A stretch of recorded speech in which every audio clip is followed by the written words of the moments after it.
Education, and I'm also one of the co-leaders for last year's study tour to China. This is the beginning of our recruiting and selection season for the summer 2014 international study tours, the Fellowship to Enhance Global Understanding. What is a little bit different this year is that we're starting the process a little bit early, so we want to make sure that we have an opportunity to complete the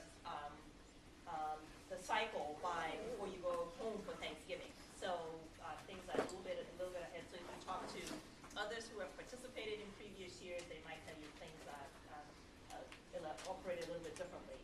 So I'm going to invite our colleagues who led, the faculty members who've either led just recently or in previous years, to please stand up, because if there are other questions I might not be able to answer, they will also be here too.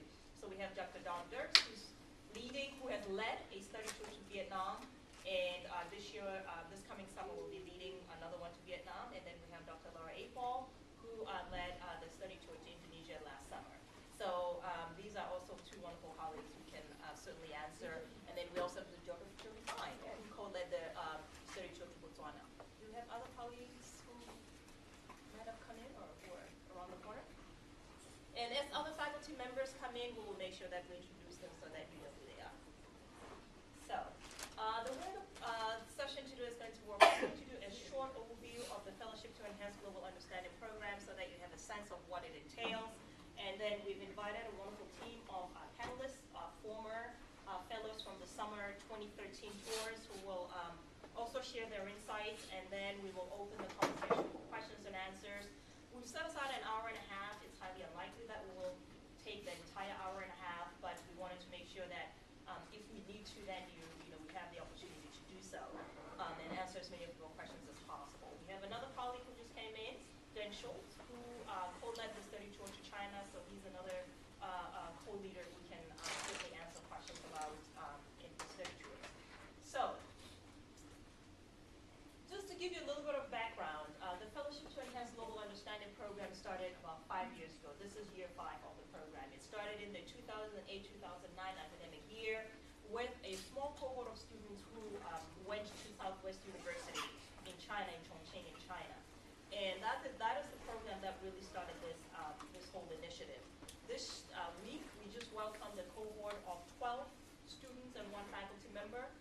12 altogether. 12 altogether. Of 11 students and 1 faculty member from Southwest University who will be on our campus for 7 months. So this is a partnership that has been ongoing. So beginning in 2008-2009, then we have had every year a study tour to China. And in 2011, the program expanded to include other site visits to Botswana and Vietnam in 2011. And I see Dr. Evelyn Oker just walked in. She co-led the study tour to Botswana with Dr. Jody Fine. So starting in 2011, we expanded the program to include other countries. In 2012, we had 4 study tours to China, Botswana, Vietnam, and Cyprus. And past summer, we had China, Botswana, and Indonesia. This coming year, in 2014, summer 2014, we're going to have China, Mexico, and Vietnam. You will note that many of the trips repeat. And China is the consistent program. That is the inaugural program that we had in the program in the college. And then every few years, some of the other trips roll in and out. This coming year, we've had Botswana will not be going. We had that program run for 3 years. This year, they're cycling out, and Vietnam is coming back in. So there's a rotation based on faculty interests. These are tours that are led by faculty members in the College of Education. So depending on faculty interests, faculty expertise, relationships that they have with a number of different countries, we then determine through a faculty proposal process which tours we will have next year. The purpose of the program really is to make sure that our students in the College of Education, our doctoral students in particular, have a set of global learning experiences before they complete their program. We think that as a college, and certainly as one of the leading colleges of education in the country, it is critical to ensure that we're graduating students who have a set of global competencies. Even if our students never intend to study abroad or live or work after they complete their doctoral degrees in an international context, we do have a lot of international people who come to the U.S. In our schools, in our universities, in our colleges. So So we think that it is absolutely critical to make sure that students who are graduating both at the undergraduate and the graduate level have these global and international competencies. So we want to make sure that our students have an understanding of educational systems and cultures of other countries and are able to really engage fairly effectively with and be competent in their engagement with scholars, educators, policymakers from contexts outside of the United States. And also, we want to make sure that our students are informed about teaching practices, policies, research, and engagement of issues outside of the United States. The dates for the summer, for the upcoming year fellowships, as I indicated, for China, co-leading that international trip with Dan Schultz, and those dates are in early May, shortly after we complete finals, May 8th to the 29th. The Mexico trip is co-led by Dr. Pat Edwards and Teresa Tato, and that trip will be May 15th to June 2nd, and then the third trip to Vietnam is led by Dr. Jerks, and that trip will be May 9th to June 1st. These dates are tentative dates at this point. We're pretty certain that they will remain what they are, but there might be a change of 1 or 2 days on either side, but this is a general set of dates for which we're operating at this point. One thing that I should indicate is that these study tours are not vacation. They are not holidays. The College of Education is not giving you $3,500 to go on vacation. So there are academic expectations associated with these international study tours. We have a lot of fun, but we really do work. So as you think about why you might be interested in participating in this international study tour and the benefits to your academic experience, you need to be mindful that this really is not a holiday. It is a college fellowship, and like all other college fellowship, it is a competitive process. There are many students who would like to participate in these opportunities who are not necessarily able to participate. So we fully expect that if you receive one of these fellowships, that you will take the experience seriously and think about ways in which it can enhance your own academic experience and growth. What is important is that as we consider and identify students who can participate in these international study tours, you have to be in good academic standing. Like with all other fellowships in the college, if you are new to Michigan State, you will learn that beginning in the spring semester, there are all kinds of opportunities for students that are advertised. All of them require that you be in good academic standing, that you don't have incompletes, you're not failing, you're not all of those things. So this is a fellowship just like all the other fellowships in the college. So it is absolutely important that you are attentive to your academic standing. Also, it is important to think about as a participant in these international study tours that the academic responsibilities take priority over your personal interests. So if you've always wanted to go to China, that is fantastic. If you've always wanted to go, on the wall, that was my experience. I wanted to go, but I also understood that I had academic responsibilities and I had to give lectures and participate actively, and so did the other students. So this is an academic undertaking, and so the academic responsibilities take priority over your personal interests. It is critical to ensure that we are respectful in the countries that we visit or the institutions that host us. So we have to establish norms. This is where individual interests and individual priorities sometimes have to take second seat to the group norms, because not only are we going as doctoral students, we're representing Michigan State University, and inevitably we're representing the U.S. Even if you are not a U.S. citizen, the fact that you are traveling from a U.S. university, you are representing the U.S. and you are representing Michigan State University. So it is absolutely critical that we are respectful and conduct ourselves in a way where others will want to engage us and want us to come back. And also, we are cultural ambassadors in the host country. We might be visiting contexts and places where people have not necessarily had extensive interaction with students from U.S. universities, and so our conduct will really be representative, positive or not.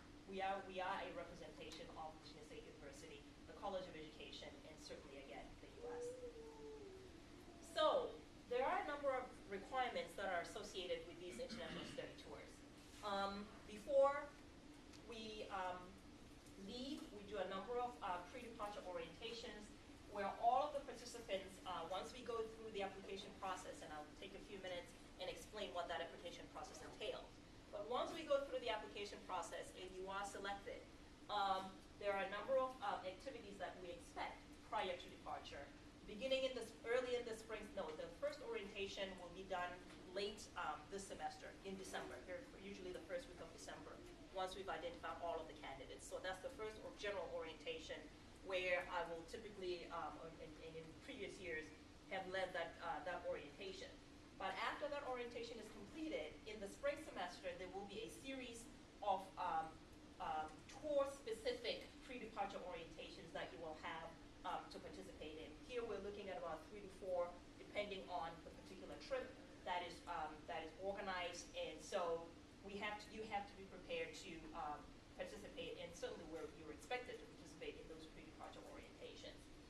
During the trip itself, as I mentioned, this is not a holiday, and many of the colleagues who participate will know that we have very long days when we go on these international study tours. But the activities that are designed by the faculty members are what guide and inform the experience that you'll be participating in. So there's an expectation that we will be, or you will be, engaged fairly actively during the trip. On post-trip, this is one area where perhaps this year we have one condition that prior, if you're talking to colleagues who participated in these trips in previous years, they did not have. We do have a requirement that there's a team meeting session when you return, usually in the fall. There's a team presentation, and you will receive, and if you have not already received an announcement, we will be having those in a couple of weeks so that the students who participated in the 2013 trips will be showcasing their work to the rest of the college. So that's a requirement. And what is new this year is that in addition to that requirement, we're asking that all of the recipients provide about 20 hours of service to the College of Education. And 20 hours of service can come in a number of different ways. And we will have 3 sets of experiences that whose details we're still finalizing, but you will know before you accept and sign on the dotted line what those expectations are. And it is a requirement. So as I mentioned, the college is putting a significant amount of resources, and 20 hours over the course of a semester is a fairly modest, from our assessment, contribution that you can make to the college. So that is something that's new. So if you talk to people who participated this year or in years prior, they will not have had that requirement. And then also, one thing that you should note is that the Fellowship to Enhance Global Understanding, the programs are non-credit bearing. It is a 2 to 3 week experience, fairly intense. There is not an opportunity for you to take credit while you're participating in these study tours. So that's a condition that's perhaps a little bit different from if you were doing a traditional study abroad where there would be credit associated with experience. Also, spouses, partners, friends, children cannot participate. This is an academic experience, and given how intense our activities are, we simply do not want to deflect attention and energy and effort from the academic endeavor. Even if you have the resources to pay and have your spouse or partner or friends come, they will need to visit at another time. So during the trip itself, we will not accommodate extended family members. So this is the part that you're probably most interested in, what the selection process is going to be. Next week, on Monday, we will send out the announcement sometime after 3 o'clock. It will be posted online. It will be sent to you via email. If you have not activated your MSU email account, if you're a newer person, that is where I send those announcements. So if you're not on that list, then you will not receive it. So if you have not already activated your account, please make sure that you do, because all of the announcements for the fellowship go to your official MSU account. Now you can forward them to Gmail or whatever else you like, but that is where those announcements will be going. And those will come out on Monday after 3 p.m. On September the 19th, we are going to have a debriefing session. That is not for prospective students. This is for students who participated in summer of 2013. And then on September 20th, that's the event that perhaps you might be most interested in, the fellowship presentations. These are presentations that will be done by the fellows who participated in summer 2013, showcasing their work and what they learned considering their experience last year. This is an open event, so we strongly encourage you to participate and come and join us. It is next week, Friday. And the critical date that you need to be aware of, October 4th, is our firm deadline for applications. And when we say 5 p.m., at 5 p.m. we close the site. If your application comes in at 5:01, you'll not be able to upload it. So, well, Bree will not be able to accept it. So please be mindful, it is a firm deadline, and there's a reason it is a firm deadline. We have a very tight timeline because all of the applicants that are participating or that are being considered for the program have to be interviewed. So if we get a lot of applications, we need to afford ourselves enough time to be able to go through the selection process. So we really do not have the luxury to not be attentive to that deadline. October the 4th, about 3 weeks from today. So if you're planning or thinking about it, just reserve the next few weeks to submit your application material. The period, most of October, between October 7th to about October 29th, the end of the month, we will be reviewing applications. The faculty tour leaders are the people who do the selection and participate fairly actively in reviewing and assessing the applications that we receive. So part of our process is that once we've done the initial screening of applications, those students who are being considered as potential participants have to be interviewed. So you will have an opportunity to be interviewed. In the application process, we ask you to rank order. This year, we're offering 3 study tour trips. So we ask you to rank order 1 or 2. With the understanding that we do our best to honor the first choice. In some cases, to balance the number of student participants between the trips. Bree, before you go. Bree. Yes. Bree is the wonderful person that you will want to know. Because she's the graduate assistant for the Fellowship to Enhance Global Understanding program, and you will want to be friends with Bree and treat her very nicely because she knows a lot of things and can answer lots and lots of questions when I'm not available. And she's up at weird hours of the day and night and answers email a lot. I should probably be So, the first go-to person for questions and stuff.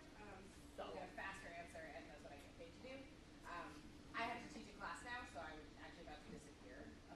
But you'll see me again here. So I just wanted, before she left, wanted to Here's my face. Here's who I am. We'll see you all. you'll receive a lot of emails from Bree. So on the application, we will ask you to rank order 2 trips. So we will do our best to honor the first choice, but it is not always possible to do so because we have to balance numbers of students that we have across the trips. We have to balance other factors. So we do our best to accommodate interests, but it is not always possible. So think carefully of when you do the rank ordering of, which countries you really want to go to, with the understanding that whichever ranking you put, there's a possibility that you could be included in those trips. And then, as I mentioned, early in November, we typically then announce student finalists. The students who were offered a place on the trip have to confirm that they're accepting that place. And then we also by middle of November would like to notify those students who have not been selected for this year. So that's a very aggressive timeline. We try and complete this entire process before Thanksgiving, so that by the time you go home for Thanksgiving, you already know your status and you can start making plans. One of the things that I really encourage you to do is to plan and plan early, because if you don't have a passport, you need to start applying for a passport. Once you're selected and we start with the visas and those sorts of things, we want to make sure that you have a passport that's ready for travel. And then in early December, there will be an orientation for all students who have been accepted. And as I mentioned earlier, in the spring is when we devote time to program-specific orientation. There are a number of things that the fellowship covers. This year, the fellowship was $3,400. You are not going to receive a check for $3,400 in your hand. You will never see that $3,400. It exists somewhere, and we go in and we tap into those resources to make sure that we cover your expenses. But what the program covers is airfare from Detroit to the program site. But because typically we leave in May, sometimes some people are here on campus, other people are other places, so you need to get yourself to Detroit. And then we will be responsible for transporting you from Detroit to wherever the destination might be. So we are not responsible for getting you to Detroit. That's your contribution to the trip. And we will cover in-country transportation. We have to take buses, trains, planes, and move between destinations within the given country. And we will cover those expenses. We will cover accommodation. We will cover many cultural excursions that are associated with the fellowship programs. And depending on where you're going, there will be some variations and differences between programs. Some programs offer and cover many meals. Other programs cover some meals. And we have learned from previous years that, for example, when John took his group to Vietnam, just because of where they were in rural areas and in places where it wasn't always convenient to get to a restaurant to eat. So out of necessity, it was important to cover many meals so that the students were well nourished during their trip. We ate our gardens a lot. In other places, for example, with the tour that went to Cyprus, there were some meals that were covered, but then there were others that weren't covered because they were near restaurants and students had access and they had options that others that for example, Vietnam didn't necessarily have. So there'll be some variation. If you talk to students who've participated in other programs, some will tell you that, oh, we ate together every day, and others will have had other slightly different experiences. So some meals will be covered, and many of the countries that we visit are relatively inexpensive. So we're talking about, buying and covering meals out of pocket. We're not talking about exorbitant expenses here. And then there are a number of things that the fellowship does not cover. So I wanted to make sure that we identify those as well. All of you, if you're accepted and you participate in the fellowship program, you must have supplemental health insurance. So regardless of what else you have, this is the emergency insurance. It's about $30, the cost of a nice dinner somewhere. But this is absolutely critical. If there were a major medical emergency, this is the insurance that will make sure that you get evacuated and you go home, or you're evacuated to some place where you can get, high-end medical treatment. So it is absolutely vital that you get that insurance. And a few years ago, we used to make it optional. It is mandatory. In the last couple of years, we've made it mandatory. There are some visas for students who hold U.S. passports. Some countries require visas, others do not require visas. So, and for international students or students who are traveling on a non-U.S. passport, you have to think about what the considerations might be for your particular country. So, while the Office of International Studies and Education will be helpful with some of these details, at the end of the day, we do not give advice on visas. And I do want to make sure that we introduce Christine Cotton, who is going to be our go-to person this year. She's going to be helping us a lot with some of these behind-the-scenes details. So you want to be really, really relaxed to Christine. And when you see her, make sure you smile and treat her extra nice, because she's going to making sure that some of these details are taken care of. So Christine is going to be working with us, but with respect to visas, if you need visa guidance and you need visa help and you need legal questions, our office does not offer legal advice. I don't want to go to jail. I don't want any of you to go to jail. So we do have the Office of International Students and Scholars. They know a whole lot of things about international visas and all of these other legal documents. We work with them. We'll be happy to refer you to the appropriate people. But if Christine says, I don't know, she's not that she's being funny, she just doesn't know. And even if she did know, she probably would not be giving legal advice, because we're simply not authorized to give legal advice. So we don't cover visa fees. We do not cover passport fees. If you do not have a passport or you have one that needs to be renewed, please make sure that you attend to those details. Vaccinations, some countries require vaccinations, others don't. Again, that's an expense that we do not cover through the fellowship. And as I mentioned, transportation to Detroit, you need to get yourself there, and we'll be happy to take you from Detroit onwards. In country, if you'd like to have a cell phone or some other form of communication communication while you're in the country. We will not be covering your international phone calls. So you know your habits, you know how you like to communication and stay in touch with people. Please make sure that you will plan accordingly. And then there are a number of people who occasionally want to have some additional travel after the trip. We do not cover those expenses. And the logistics of those expenses, of that travel are really your responsibility.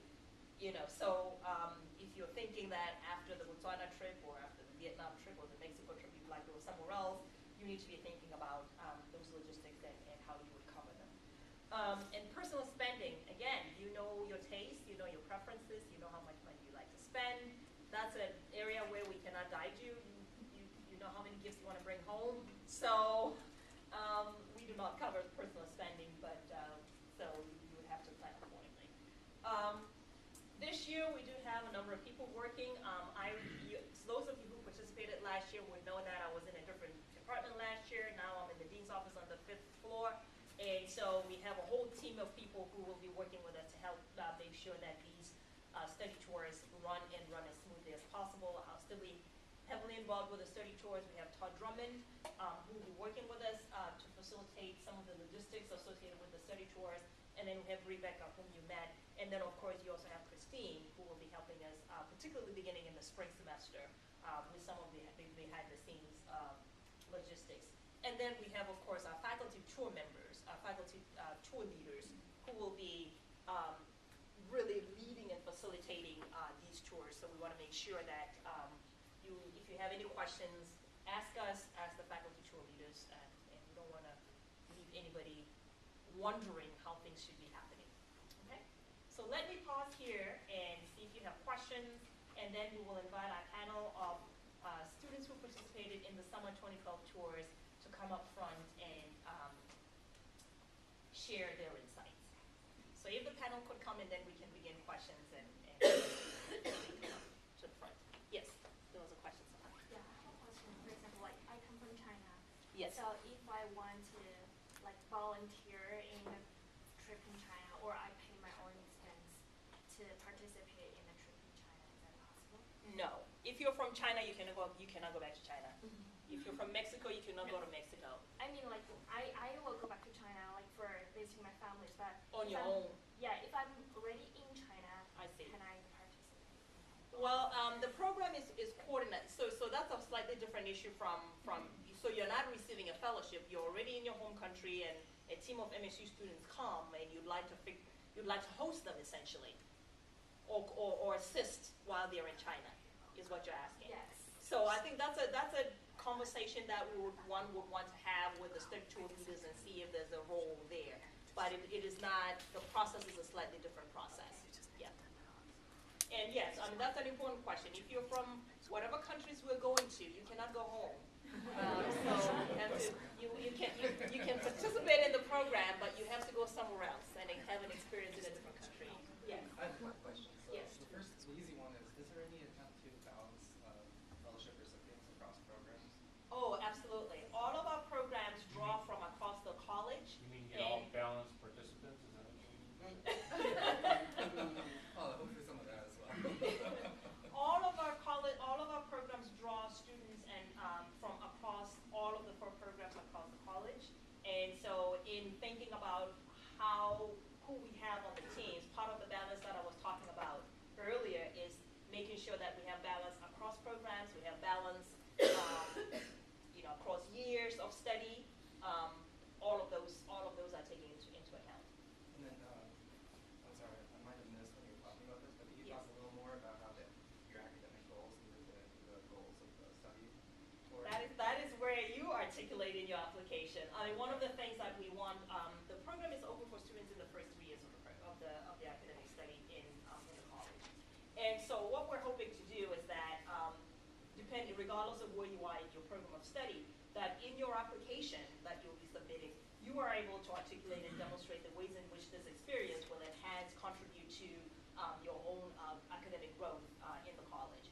So that is your responsibility. I can talk about it in fairly general ways, but the responsibility of the applicant is to demonstrate and articulate how that relationship, or how you see that relationship, and how you see this experience contributing to your academic experience.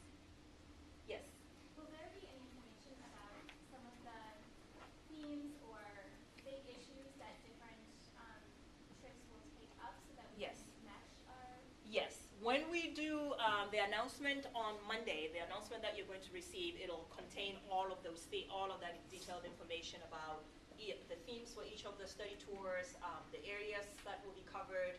So it'll be a fairly comprehensive announcement so that you can make an informed decision about the areas that you see best aligning with your academic experiences. Yeah. Other questions? Yes. How many recipients for the fellowship are there per location? It varies, but typically we like to be around 15-ish is the number. 15, and this year we're doing 3 trips as opposed to 4. It might be maybe 15 to 18. So yeah. Yes. Should I apply for more than one trip? Pardon? Should I apply for more than one trip? You can apply to more than one trip and rank order. So if you apply to, we do take that rank ordering into account as we make the final decisions about who goes where. But yes, and if you apply to more than one trip, clearly you don't want to say because the objectives and the themes of each trip are slightly different, you simply can't take the same application and put it in if the themes are so divergent that the application doesn't work for both trips, then you have to convey and articulate and modify your statement so that it aligns. But you have to rank order. So, other questions? All right then. Yes. I'll take one question and then we'll invite the panel. Saying that, so the application essay Yes. is written to more or less kind of encompass your first or second choice, or do you kind of target it towards your first? We've seen, we've seen both, where in rank ordering, some people have said, this is my first choice, and if I were to do my first choice, this is the direction in which I would go, and they would articulate it that way. However, I'd be perfectly happy going to choice number 2, because in choice number 2, I see my interests aligning in these particular ways. So, but some people have only applied to one, and said, I'm only interested in applying to one trip, and that's perfectly fine too. Because if you are seriously considered for both trips, you're going to have the interview. You have to be able to articulate to the faculty member leading that trip how you really see yourself fitting. And if you wrote a statement that aligned with trip A and you're being considered for trip B, it doesn't work very well. Okay. We'll take one more question, and if I could invite members of the panel to please come up, that would be great. Yes. So if we apply for one this year, so there's only like one trip that really interests us, Yes. and we don't get it, are Yes. we allowed to reapply next year? For Yes, different you're trips? eligible to apply as long as you're in the first 3 years of your academic program. Yeah. So if you're in year 2 and you didn't get in year 2, then you would be eligible for year 3. Okay, team, if you could introduce yourselves, indicate which trip you participated in, and then offer your remarks. My name is Sam Formosa, and I went to Botswana. My name is Luis Oriento. I went to Vietnam. My name is Latifa, 4th year, and I went to the amazing China. My name is Eric Fisher. I'm a second year doc student in Hale, and I went to Indonesia. Oh yeah, I went to Indonesia as well. But different role. But different role. Yeah. All right. Not doing the trip twice. I was the graduate coordinator for the Indonesia trip. So if you could, based on the feedback or the questions and context that we provided, if you could bring your thoughts.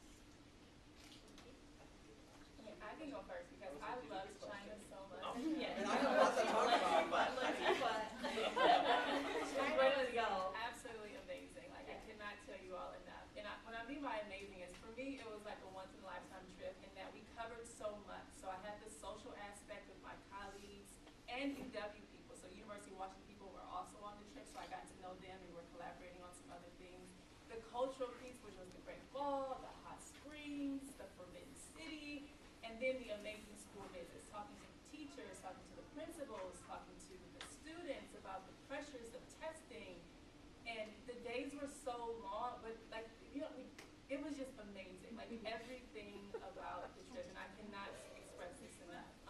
It was like an overall just a lifelong change for me because you hear about China, read about China, but to really just go there and experience and really to look at the education system specifically for me, because because I was a math focus, so to really see how they do things and then talking always with parents, but also with the students, it was a dream. Like literally, the food was amazing. Everything about this trip was absolutely amazing. They're not paying me to say this, so they have this voice, and I will never ever forget it. Okay, I'll be quiet, but it was. You were really skeptical though last. I was, and I was kind of like, ooh, I don't know if I was kind of Indonesia. I don't know if I really want to go to China, and it was just like to have that really turnaround was just like, and like Dan and Dr.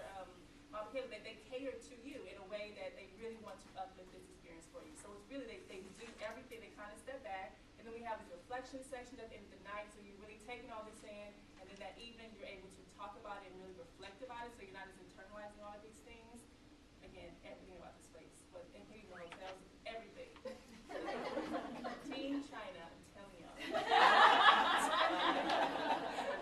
I don't know how I can convince anyone to not go to China after hearing that. I mean, I think Indonesia was an amazing experience. So I was there for almost a month, so our trip was about 3 weeks.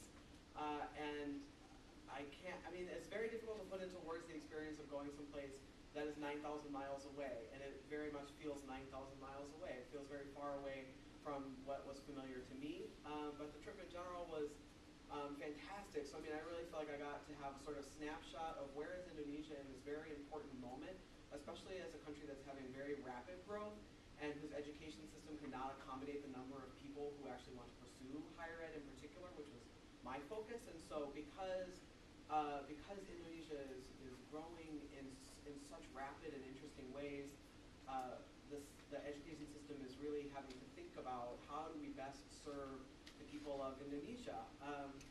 We traveled around quite a bit, which I think was unique about our trip. So we were in 4 different places. We did spend most of our time on Java, but we did also go to Bali. And I think had we not had that last piece of going to Bali, I think that we would not have understood. Everyone says, Indonesia is so diverse. I don't think you can understand that until you travel around a bit and start to realize, oh no, they really do mean it's very diverse, right? And what does that mean? How does that manifest? What does it look like in terms of cultural practices, in terms of religious practices, even in terms of landscape? So you can't even really compare because they're so different. The various cities that we visited were so different that you can't even really compare them. The food was also exceptional. I mean, and food is such a central component of Indonesian culture. I mean, the little snack boxes, I wish that I had one right now. It's so wonderful because these things are all handmade. Someone has taken great care and great thought and great appreciation for food, and also this sort of hospitality component that comes with snack boxes, which I wish we did here in the U.S. because snack boxes are amazing. But Indonesia, I think in general, the trip is long, right? It's a long day. It's kind of 12 to 15 hours a day. But you get to have a mix of both meeting with educational folks, you get to meet with students, you get to have the cultural experiences, you get to go and touch monuments that are 9th century monuments, which you would probably never be able to do. At least I didn't have the resources to do that trip without the help of the college. And so not only do you get to have this enriching educational experience, which has really shaped the way that I think about my own work, but you also get to have this moment of like, I'm standing at this temple right now.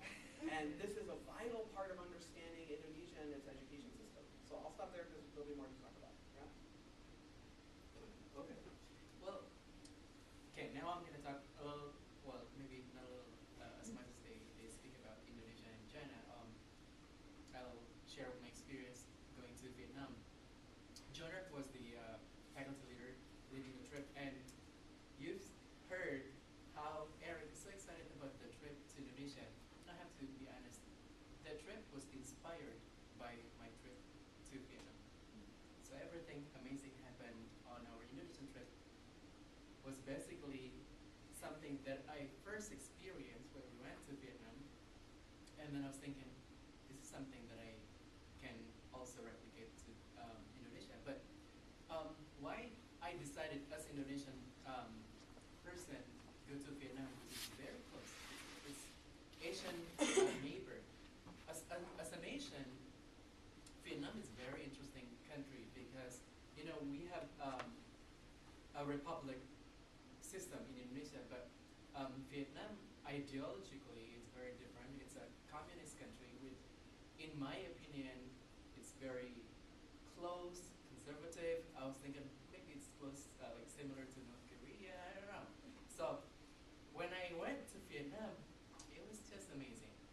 The technology they have, all of the educational institutions, higher ed institutions that we went to, they incorporated technology so well in their system, in the education, and that people thinking about how they develop not only through like a face-to-face meeting among faculty and the government and students, but also how they can do that on a digital, in a digital world.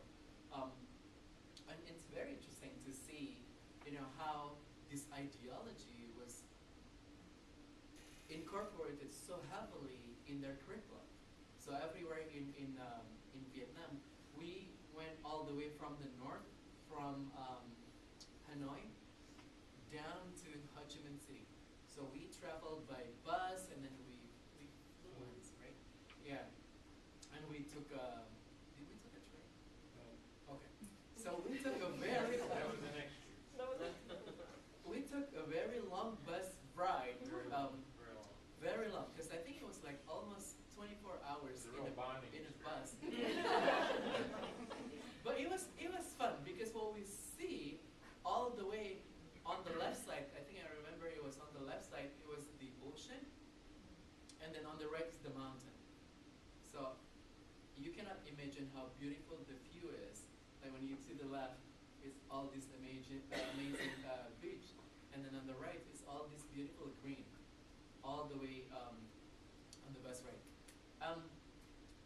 As a country, they have a very rich culture, because they were influenced by the Chinese, by the French, and also by the British. We saw different architecture in different places, and how those are influenced by the country who occupied them in the past.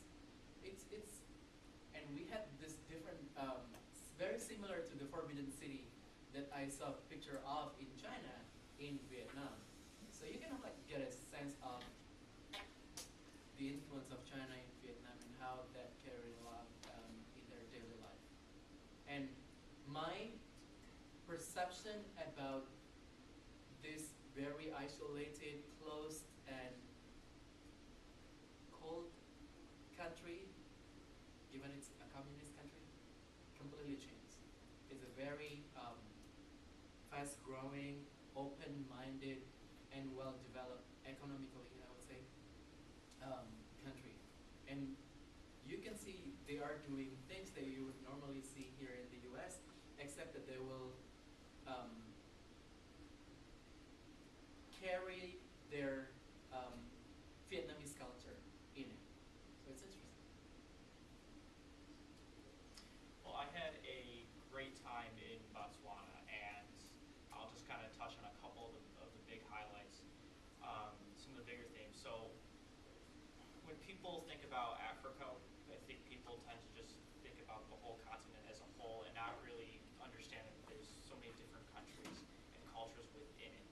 And so going into Botswana, which is a lesser country that doesn't get talked about too much, you really get to experience firsthand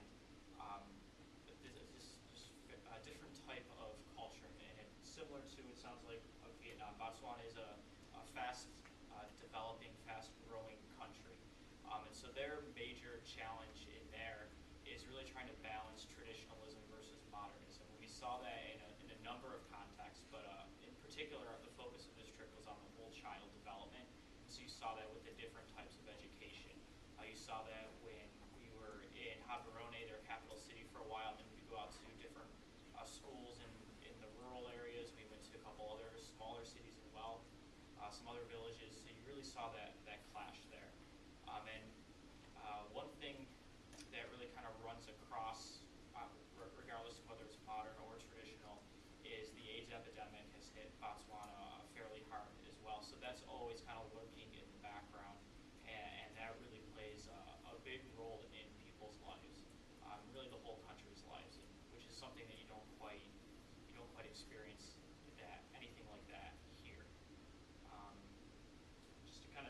some other things that people talked about. The food was quite good as well. We did get to move around, so we were in the capital city, and we went to their second largest city in Francistown. We also went to Maun, which is a smaller city. While we were there, we went on a safari as well, which was pretty awesome because you get to see animals in their actual natural habitat, which is, you don't see that here, obviously.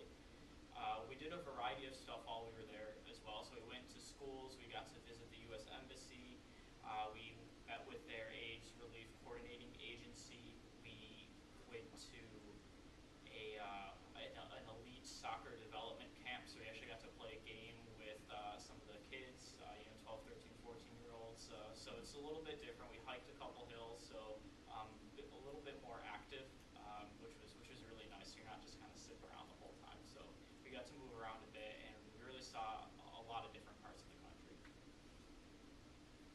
Can I add something really quick about Team China?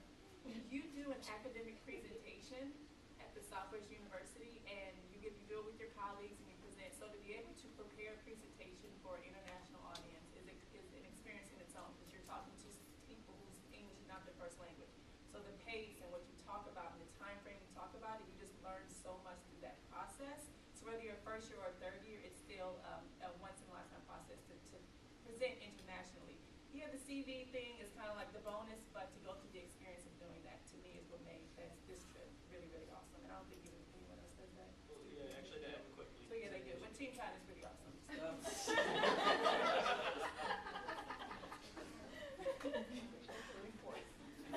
Yes. Yes, to add quickly, in Botswana, we actually teamed up with the University of Botswana, which is their largest university. So we spent one morning exchanging presentations, essentially, and it was really great to see how much overlap there really was between what people were doing here in this College of Education and what they were doing over there. So you really got to make a lot of connections that way. I think our growth as a scholar is very much influenced with different experience that we have, right? And oftentimes, a short time experience that we have outside of our common habitat, I would say, can change us dramatically as a scholar.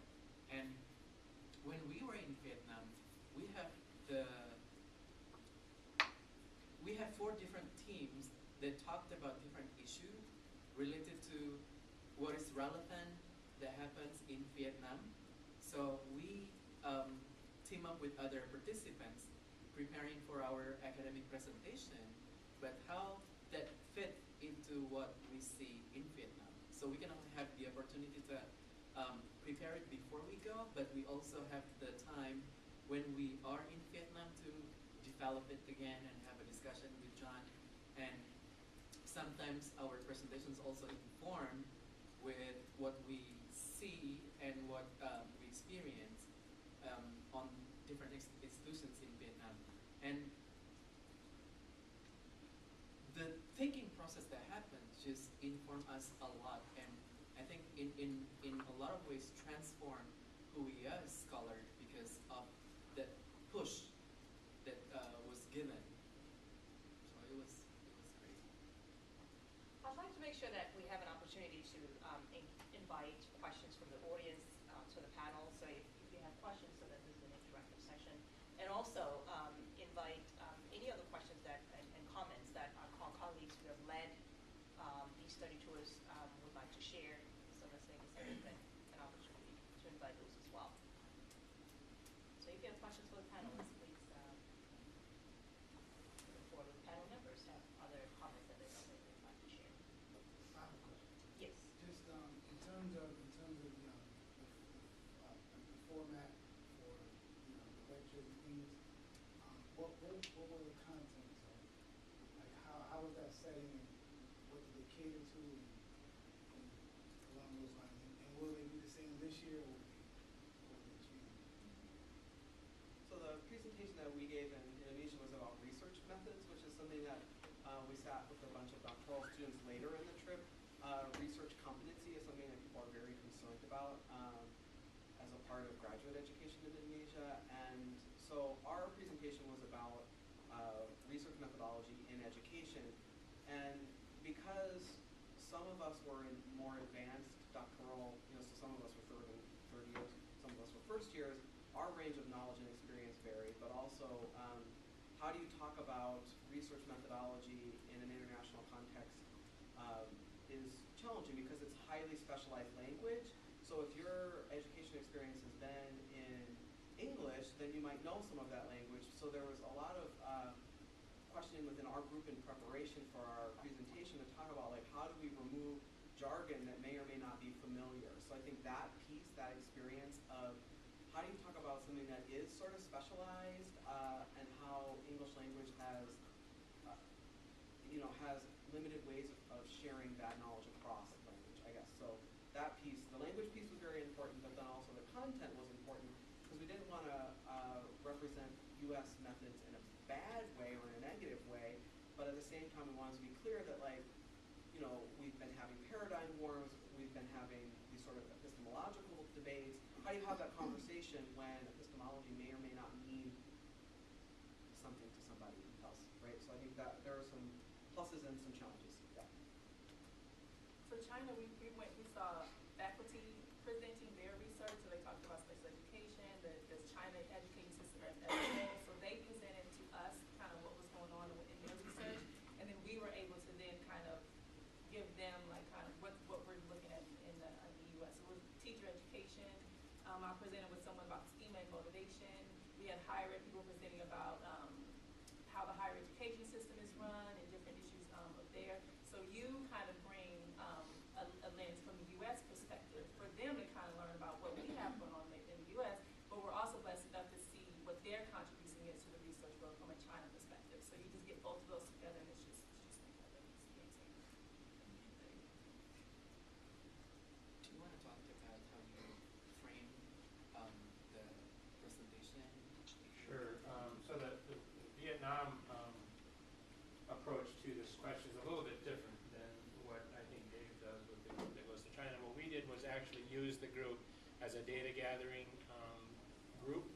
And so we spent the first several days, perhaps the first 5 days while we were in Vietnam, just gathering information around. Our theme is largely focused around educational reform and capacity building in Vietnam. So we're looking at what's going on in K-12 and higher education and the vocational system with respect to these particular changes. And there's a lot of stuff that's going on in the country.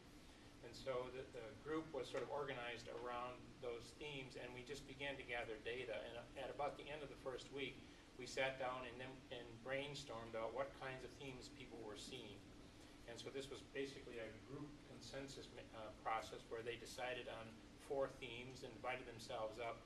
And then for the remainder of the remaining 2 weeks, then they specifically focused on those particular areas, and then towards the end gave presentations to our host faculty at the end. So it was really kind of an organic process that came up, and they were basically reflecting what they saw and understood with respect to capacity building in the country at both K-12 and post-secondary education.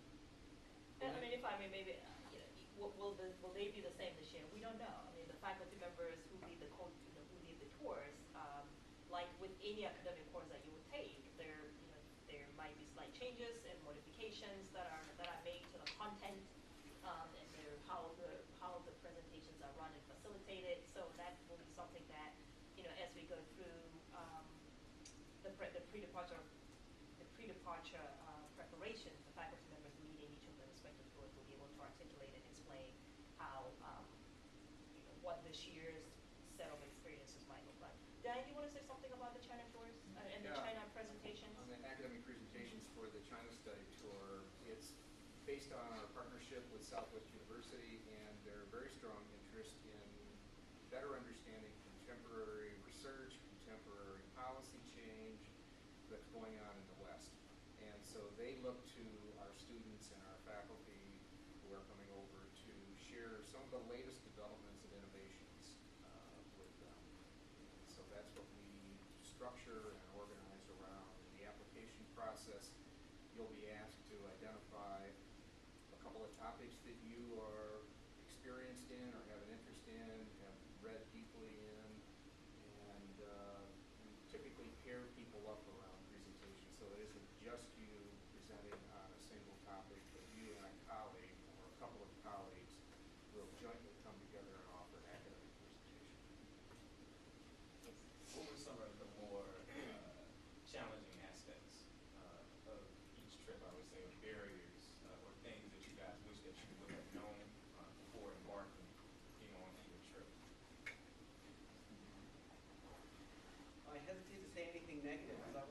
go to Indonesia and have those experiences. I sort of don't want to spoil the excitement of having to have like your cultural expectations and your values really challenged.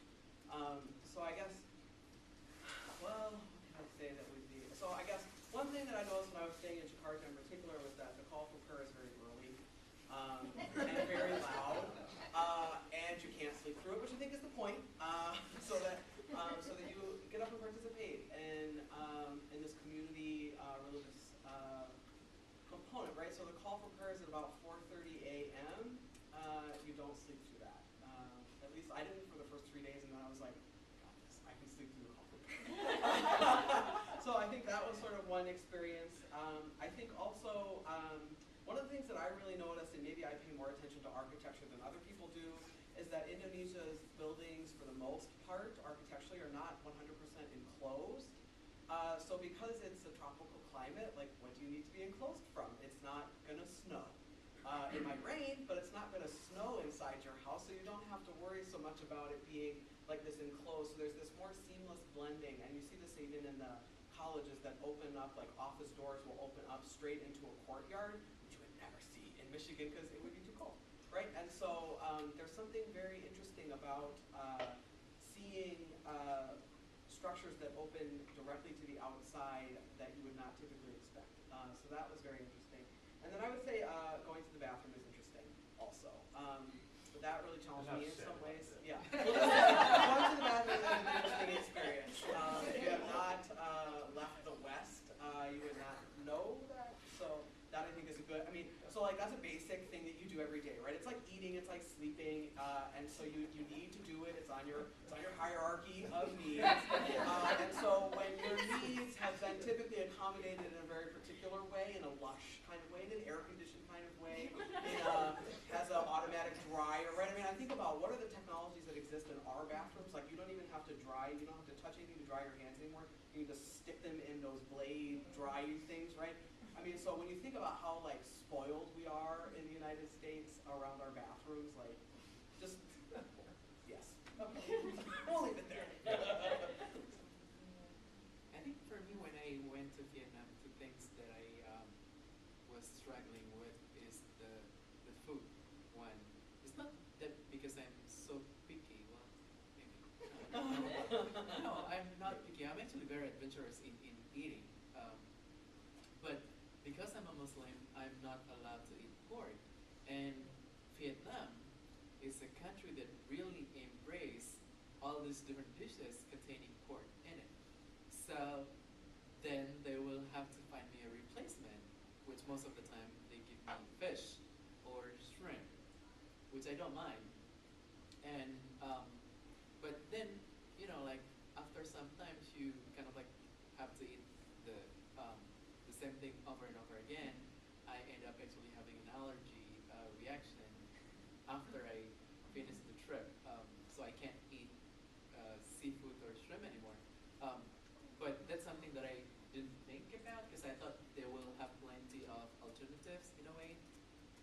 But well, what is interesting I think about Vietnam is most of the meals that we have is preset menu. So we'll come to a place and then we'll be served with whatever is the food they have for us. So it's little room for individual to kind of like have their own preference. Even though we do have times where we kind of like go on our own and get our own meal kind of thing. So I don't know if they will change and maybe people will have more opportunities to have their own meals. And for people who, this is also very interesting and weird of me, as somebody who is coming from a tropical country where summer is all year long, I can't stand the heat. It's my weak skin can take the sun, so that's kind of like, because Vietnam is also very hot and humid, so I have to be very cautious of. So if you are not kind of like adapt to a particular weather in a way, then you want to be prepared for that. I think that's a really important point at the end, just in general, like you have to be a little preferences, you're going to have to kind of roll with whatever they have. You know, there was a couple students on our trip that had various intolerances or allergies, and so just had to roll with it and try to find something else. In Botswana, we were in tents, I think, the last 4 or 5 nights, so you've got to be comfortable camping. So you just kind of, again, you got to roll with it. If you've never been camping before, your first experience is going to be in a tent, and there's possibly hyenas, running around. So you do have to be Getting into the tent, right? Yeah, no, they can't get into the so I think just in general, That's what happened to those being students. They all came back, Dr. I counted, first of all. If I could invite some of our colleagues who are here, if you have insights on things that you can share with our prospective applicants that, from your experiences, I could invite you to share, please. And I'd be especially interested with Laura because this was your first year leading the trip. And if there were things in there that you thought, what lessons learned from that process.